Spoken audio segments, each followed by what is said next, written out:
On va parler aujourd'hui d'un paradoxe qui est d'associer persévérance et lâcher prise. Alors c'est deux choses qui paraissent vraiment opposées et pourtant lorsqu'elles sont mises ensemble au quotidien, eh bien ça donne des effets extrêmement puissants. Si vous êtes en train de regarder cette vidéo et si vous êtes, ce que je souhaite de tout mon cœur, abonné à ma chaîne, c'est que quelque part vous cherchez à vous développer, à gagner en charisme, en leadership, à être plus sûr de vous, etc.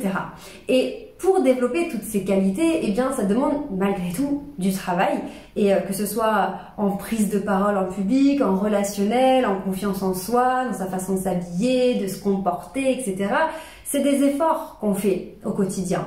Et donc, on est vraiment dans une énergie de persévérance, on avance, on est vraiment dans cette énergie-là. Et au départ, quand j'ai commencé à étudier, vous savez, tout ce qui est cette loi d'attraction dont on parle, etc. Ce côté où il faut savoir lâcher prise sur le résultat, que ce qui compte c'est le chemin et c'est pas forcément ce qu'on va obtenir. Je me suis dit mais c'est bizarre quand même parce que moi pour avancer je vois bien que au quotidien il faut quand même que je m'acharne, que je fasse des efforts, que je persévère et je voyais pas comment dans ces conditions-là je pouvais lâcher prise en fait. Pour moi lâcher prise, ça voulait dire m'en foutre et me dire bon j'arrête mes efforts de toute façon. Et en fait c'est pas du tout ça lâcher prise. C'est totalement un autre processus qui n'entame en rien sur le fait de persévérer et de faire des efforts. Mais alors pourquoi c'est important d'arriver à lâcher prise? En général, quand on a un projet, on a une espèce de schéma, un chemin, encore plus si vous êtes entrepreneur, vous avez un business plan, etc. On vous demande de faire des projections à 1 an, 3 ans, ou alors si vous faites des études, vous avez comme objectif de faire tel diplôme, enfin d'obtenir tel diplôme pour ensuite faire tel truc, etc. On a tendance à se créer le chemin qu'on va prendre et tant mieux parce qu'au moins on sait où on va. On sait, on connaît les étapes, etc. Et on sait pourquoi on fait des efforts, etc. Donc ça c'est bien, c'est vraiment dans le sens de persévérer, etc. Par contre, ce qu'il arrive tout le temps en fait dans la vie, et ce qu'on ne nous explique pas forcément, c'est que les choses n'arrivent pas obligatoirement de la façon dont on les avait imaginées. En fait, nous, on imagine un résultat final, une situation qui nous plaît, qu'on veut atteindre, et puis on a dessiné un chemin, voilà, une option, un chemin, et on se dit que forcément on va suivre celui-là, voilà. Et le problème de ça, d'être psycho-rigide sur cette façon de faire, sur ce chemin, sur les étapes qu'on a prévu de faire, c'est que au premier échec, on croit que tout est foutu. On se dit, attends, si cette étape-là du processus, elle ne fonctionne pas, si j'arrive pas à passer à la suite, ça veut dire que tout mon plan va échouer. Alors qu'en vrai, c'est pas du tout comme ça que ça se passe. C'est que nous, de manière virtuelle, on va imaginer un chemin, parce que c'est avec ce qu'on connaît, notre parcours, les exemples qu'on a pu avoir, on va prendre un peu ce qu'on a sous la main, puis on va se construire un chemin hypothétique. Mais dans la vraie vie, en fait, ça se passe très rarement comme ça. On peut très bien atteindre notre objectif, mais en empruntant un autre chemin, voire 10 autres chemins, des trucs qui vont tourner, parfois qui vont tourner en rond, parfois qui vont revenir en arrière pour remonter de manière plus puissante après.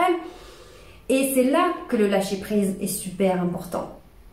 C'est que si on ne fait pas preuve de lâcher prise sur la façon dont les choses vont se faire, etc., et sur là où finalement on va atterrir, on reste bloqué sur une seule version qu'on avait imaginée. Et dès que ça va pas se passer comme prévu, eh bien on va déchanter et on va perdre espoir, on va être frustré, déçu, désespéré, parce qu'on a l'impression que tout s'écroule. Et combien d'entre nous on avait prévu de faire un truc, puis finalement des années plus tard on fait totalement autre chose. Et c'est pas grave, parce que tout ce qui compte en fait, c'est qu'on soit bien à l'instant T. Et je crois que là aussi, il y a vraiment un truc sur lequel il faut qu'on travaille tous. C'est toujours cette idée de « oui, mais quand j'aurai fini mes études, je serai content quand je vais travailler. Oui, mais quand j'aurai intégré telle entreprise, ça sera bien. Oui, mais quand j'aurai eu la promotion, ce sera bien. » et quand, et finalement on est toujours en train de se projeter dans autre chose et de se dire que on sera heureux après, et à l'instant T on n'est pas. Alors quand je dis heureux, c'est quand même très large, hein. Il y a plein de possibilités d'être heureux, épanoui, mais ce que je veux dire, c'est que quand on dit qu'il ne faut pas se focaliser sur le résultat, mais profiter du chemin, c'est ça aussi. C'est que finalement, il y a deux choses qui sont importantes. C'est de prendre conscience que le chemin en lui-même peut être totalement différent de ce qu'on avait imaginé au départ. Et peut-être que le chemin qu'on va vivre sera beaucoup plus passionnant que celui qu'on avait prévu au départ. Donc c'est pour ça qu'il faut vraiment arriver à lâcher prise sur les étapes du chemin qu'on est en train de vivre, parce que la vie c'est comme ça, c'est pas forcément comme on l'avait imaginé au départ. Et la deuxième chose, c'est de se dire que c'est une erreur d'attendre d'arriver au bout du chemin pour être content et en profiter. Parce que sinon ça veut dire qu'on va gâcher tout le long du chemin pour être content qu'à la fin. C'est dommage. Et en plus de ça, pire que ça même, j'oserais dire, s'il se passe que pendant le chemin, notre vie s'arrête, ben on n'aura pas été heureux pendant le chemin, puis on n'aura jamais atteint l'objectif. Donc c'est encore pire. Donc tout ça pour se dire que comment je peux faire pour profiter du chemin jusqu'à ce que j'arrive à mon objectif? Eh bien, là, c'est vraiment la notion de se connecter à ce qui est bon pour nous, à ce qu'on aime et à ce qui va nous épanouir. Alors, ça ne veut pas dire qu'il n'y aura pas des périodes de rush, des périodes difficiles où il va falloir travailler dur, se dépasser nos limites, etc. Ouais, ça arrive. Parfois, ça demande des efforts, beaucoup plus d'efforts, des périodes plus difficiles que d'autres, ok. Mais quand même, avoir cette notion de ok, en ce moment c'est difficile, mais je sais pourquoi je le fais et je suis connectée à ça, je suis d'accord avec ça, et c'est un choix en conscience que je fais. Il y aura des périodes plus ou moins difficiles, mais en tout cas, ce que je suis en train de faire en ce moment, ben, je l'apprécie parce que je sais pourquoi je le fais, et malgré tout, si tout devait s'arrêter demain, j'aurais pas de regrets. Et ça, c'est vraiment une phrase qui, moi personnellement, m'aide beaucoup. Je me dis, mais si tout s'arrêtait demain, qu'est-ce que j'en penserais? Qu'est-ce que je me dirais? Et ben, il y a quelques temps encore, je me disais, ah non, oh ben non, si tout s'arrête demain, ben non, c'est horrible, j'aurais tellement charbonné, je n'aurais même pas profité, non, c'est pas possible, ce serait terrible si tout s'arrêtait demain. Et je vous assure qu'à force de réfléchir à ça et de me dire, mais non, en fait, j'ai envie d'être bien tous les jours de ma vie, et ben maintenant, si on me disait, si ça s'arrête demain, ça serait dommage parce que je m'éclate, mais c'est vrai que j'en aurais bien profité quand même, parce que je fais en sorte que tous les jours, ce soit malgré tout bien, et que je profite et que je me sente bien dans ma vie. Et je crois que on se dit toujours c'est quoi la définition du bonheur, etc.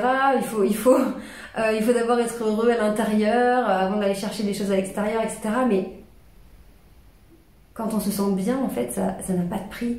Et c'est pour ça que le développement personnel, ou on peut l'appeler comme on veut, c'est juste extraordinaire. Parce que ça nous permet de passer d'un état où on ne sait pas où on est, on ne sait pas où on va, il y a plein de choses qu'on ne sait pas, on est dans des doutes, dans du stress, dans la peur du jugement, la peur d'échouer, tous ces trucs qui nous brassent dans tous les sens.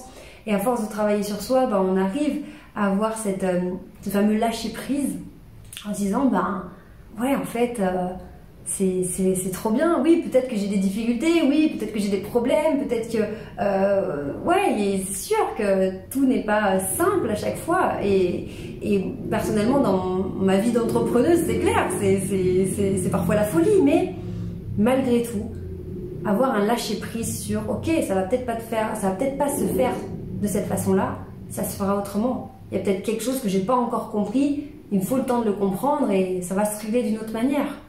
Ou je voulais atteindre ça, ce sera peut-être pas pour cette année, ce sera peut-être pour dans 2 ans, mais ok, et je me laisse aller dans le processus sans bloquer sur ce que j'avais prévu au départ, mais tout en continuant de persévérer. Et c'est pour ça que je trouve que c'est un peu paradoxal en fait, la persévérance où allez, je m'acharne, je continue mes efforts tous les jours, je me discipline à faire les choses, Et en même temps, je fais preuve de lâcher prise. Voilà, je me dis que de toute façon, les efforts vont payer, l'effet cumulé à long terme, ça va marcher. Bon, bah si j'avais prévu de faire d'une certaine manière, ça se fera d'une autre manière. Ok. Donc c'est vraiment un peu bizarre de se dire, mais je peux pas être dans une énergie où je m'acharne et en même temps lâcher prise, m'en foutre. Mais c'est pas s'en foutre en fait, lâcher prise. C'est vraiment arriver à prendre ce recul sur les choses. Et finalement, ce recul sur les choses, on le retrouve dans beaucoup de thèmes de mes vidéos. Je m'en rends compte en vous parlant, c'est que le recul, on l'a au moment où on va se faire submerger par une émotion, que ce soit quelqu'un qui nous agresse ou voilà, quelqu'un qui nous parle très mal. On a cette vague émotionnelle qui vient. À chaque fois, je vous dis, on prend du recul sur la situation. On respire pour pouvoir répondre calmement sans basculer dans l'émotion d'agressivité de l'autre. Mais il y a aussi d'autres moments où il faut prendre du recul. C'est quand je vous parle d'un discours clair et structuré, je vous demande aussi de prendre du recul pour imaginer les arguments que vous voulez exprimer et arriver à les placer. Et là aujourd'hui, je vous demande encore de prendre du recul sur ce fameux chemin qu'on est en train de prendre, sur cette persévérance qu'on met en place au quotidien, prendre du recul pour pouvoir accepter le fait qu'on va prendre un virage plutôt qu'un autre, etc. Donc cette prise de recul, je crois qu'elle est vraiment importante. En tout cas, moi je la sens au quotidien, et parce qu'on a tendance finalement à être la tête dans le guidon en se disant il faut faire ça, la vie c'est pas facile, et puis tu comprends c'est compliqué, et puis toi tu crois qu'on peut tout avoir dans la vie, etc., et on est comme ça à fond. Et on respire plus d'ailleurs, on est en apnée, on est totalement fermé dans nos problèmes. Et quand on prend du recul, qu'est-ce qui se passe? On s'ouvre, on respire, et donc là on voit beaucoup plus d'opportunités. Et on est beaucoup plus serein. Et franchement, ça change la vie au quotidien, arriver à prendre du recul. Alors c'est clair que c'est pas facile, parce que quand on est dans des schémas où on a l'habitude de rentrer dans la réaction émotionnelle, s'énerver, s'acharner, être frustré, être dans des émotions très négatives, etc. Elles peuvent être très très puissantes ces émotions. On peut pas clairement en 24 heures se dire bon ben maintenant je lâche prise, je fais preuve de lâcher prise, j'ai pas réussi ça, je réussirai une autre fois, je lâche prise. Non, franchement c'est vrai que c'est un travail, un processus qui se met en place. Mais si vous commencez à planter cette graine, cette idée que oh cool, en fait fais-toi confiance, fais confiance en la vie, tu vas y arriver. Petit à petit les choses se mettent en place, ça va bien se passer, continue tes efforts. Ça va aller, t'inquiète, fais-toi confiance, tu sais que tu vas y arriver.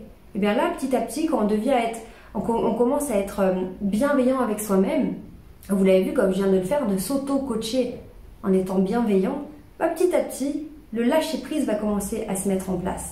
Parce qu'on va mettre moins d'affect et moins d'émotions comme ça négatives dans les choses. Et finalement, on va commencer à voilà, prendre un petit peu de distance sur les choses et se rendre compte que ce qui nous paraissait horrible, bah finalement, bon, ok, c'est pas cool, mais c'est pas si grave que ça. Ok, ça va le faire, on va trouver une solution.